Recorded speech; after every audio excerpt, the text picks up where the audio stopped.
One of the tragedies of Africa is that we have very little regard for history. In fact, now it has been cancelled in our schools. Where were we 40 years ago, 50 years ago? What have we learned from other societies like India and China and Brazil? We copy a bit too quickly and too wrongly from elsewhere. And we also copy from the wrong sources. Mm-hmm. In 1986, we had this thing called the Structural Adjustment Program dumped on Africa. That destroyed most countries in Africa. Everything. And I am sorry to say, I am not an economist.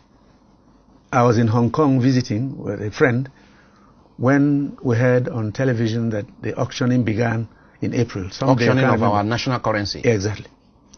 And it was 3 naira to $1. 1986. Yes. And economists in Nigeria said it was the only way out. Now, economics is honestly 90% common sense. Why are you auctioning your currency when what to do is to cut down on imports and boost and stimulate export. local production? Why are you shipping in rice? That one began as far back as 1982, a task force on the importation of rice. I was a young man in the cabinet. I was 34 years old. And I asked the question, why not a task force for the production of rice? I was told, oh, you guys from the university, you don't know anything. In the interim, let's just import. The bill rose to $5 million a day and remained so for nearly 30 years. From the Taiwanese? Yes. Taiwan, from Thailand, Vietnam, and even India. You just ship your money out and ship in goods. And once the structural adjustment came, we added onto it free trade. So we opened our windows, our doors, our roofs, and any foreign good was arriving. Dumped in. Plastics that wouldn't last an hour in the hand of a child as toys, honey, sugar, milk, toothpicks, handkerchiefs, pins on the table.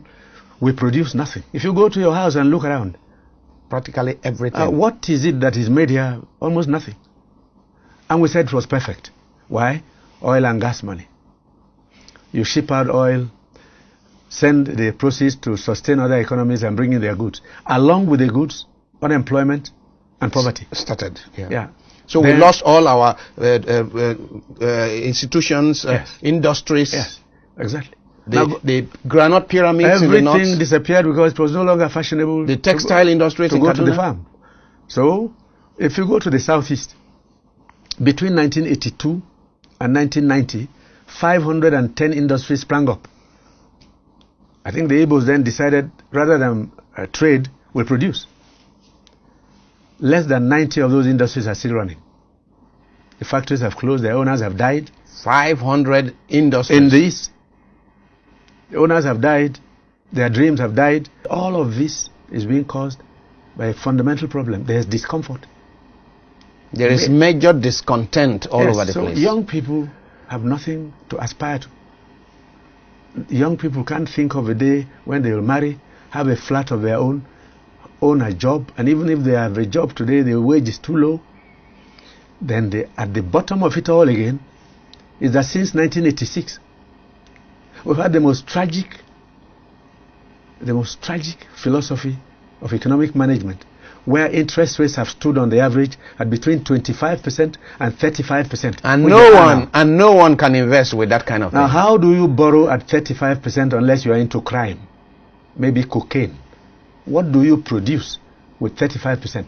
And buy your generator, and buy your diesel, and pay your tax, and pay your workers a living wage. And when you talk about it, these brilliant people said they read in Harvard and Yale and Oxford. Where in the world are interest rates this high now?